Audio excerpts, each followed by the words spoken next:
Peak की तरफ बढ़ने लगे, उसी समय 2010 में चाइना, जिससे हम अपनी कंपटीशन मानते हैं ह्यूमन रिसोर्स सप्लाई में भी, उस चाइना की डेमोग्राफी ये नीचे की ओर जाने लगी।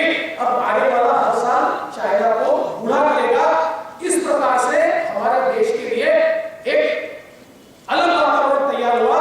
हमारे देश की आयु 25 वर्ष औसत आयु, और देश में 64% लोग ऐसे कि जो ह्यूमन रिसोर्स के रूप में काम कर पाएंगे, जो हमारे देश की इकोनॉमी में मीनिंगफुल कंट्रीब्यूशन कर सकते हैं। इस आयु की कैटेगरी के 64% लोग, इस प्रकार से हमारे देश की जनसंख्या की रचना होगी। और ये जो एडवांटेज हमको है, ये 2035 साल तक हमको मिलने वाला है। तो देश के हाथ में कितने साल है? 25 साल। और यकीन मानिए, जिस समय ये एडवांटेज यूरोप को मिला, उन्होंने अपने आप को डेवलप किया। जिस समय कोरिया को मिला, जिस समय चाइना को मिला, जिस समय जापान को मिला, ये सारे देशों ने अपने आप को डेवलप किया। अब वही डेमोग्राफिक एडवांटेज आज हमको मिल रहा है। और इस हमारी 25 साल की जो हमारी जर्नी है, इस जर्नी में एक महत्वपूर्ण मकाम आएगा 2020 साल। और वो इसलिए आएगा कि 2020 में भारत की औसत आयु होगी 29 वर्ष, और भारत में जो लोग काम कर सकते हैं ऐसे लोगों की संख्या होगी 70%। तो 70% लोग ऐसे कि who can give meaningful contribution in your economy, and 30% people who are dependent, which includes senior citizens and which includes infants और 15 साल के नीचे के। और 2020 में जिस समय भारत की औसत आयु 29 साल होगी, उस समय जापान की औसत आयु 48 साल होगी, चाइना की औसत आयु 39 साल होगी, अमेरिका की औसत आयु 37 साल होगी, ईस्टर्न यूरोप की औसत आयु 41 साल होगी, और वेस्टर्न यूरोप की औसत आयु 44 साल होगी।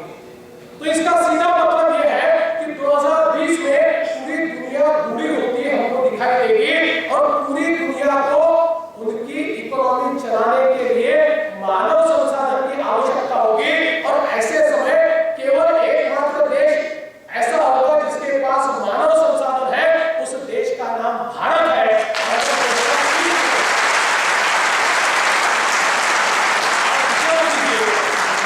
ये जो हमारी जनसंख्या है, इस जनसंख्या को 2020 तक हम लोग ह्यूमन रिसोर्स में, मानव संसाधन में परिवर्तित कर पाए, तो 2020 में दुनिया की मानव संसाधन की भूख को हम मिटाएंगे। सारे दुनिया के देशों की अर्थव्यवस्था में मीनिंगफुल कंट्रीब्यूशन देने वाले भारतीय होंगे, और अगर भारतीय मीनिंगफुल कंट्रीब्यूशन देंगे तो दुनिया की इकोनॉमी के ऊपर भारतीयों की पकड़ आएगी। और दुनिया का इतिहास ये कहता है कि जिसके हाथ में देश की आर्थिक नाड़ी है, वो दुनिया के ऊपर और देश के ऊपर राज करता है। तो we have an opportunity to rule the entire world in 2020। एक और इस प्रकार के अवसर हमारे सामने है, लेकिन केवल अवसर है, इसके भरोसे हम लोग दुनिया पर राज नहीं कर सकते। हमको ग्राउंड रियलिटी का भी विचार करना पड़ेगा। और ग्राउंड रियलिटी क्या है? ग्राउंड रियलिटी ये है कि आज भी भारत में 30% लोग ये गरीबी रेखा के नीचे है। आज भी भारत में हर मिनट 4 बच्चे, हर 1 मिनट 4 बच्चे भूख के कारण, कुपोषण के कारण मर जाते हैं। आज भी ग्लोबल हंगर इंडेक्स, दुनिया के भूखे देशों की सूची में 85 देशों में 64वां हमारा क्रमांक है। और आज भी हमारे देश की हालत ऐसी है। ह्यूमन डेवलपमेंट इंडेक्स में 182 देशों में 135वां हमारा नंबर है।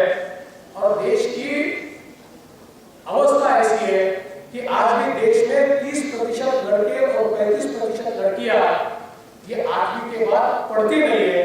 इस प्रकार की हमारे देश की अवस्था है। तो एक और 2020 का अवसर है, लेकिन केवल युवा शक्ति है, इसके भरोसे कोई देश विकसित नहीं होता जब तक उस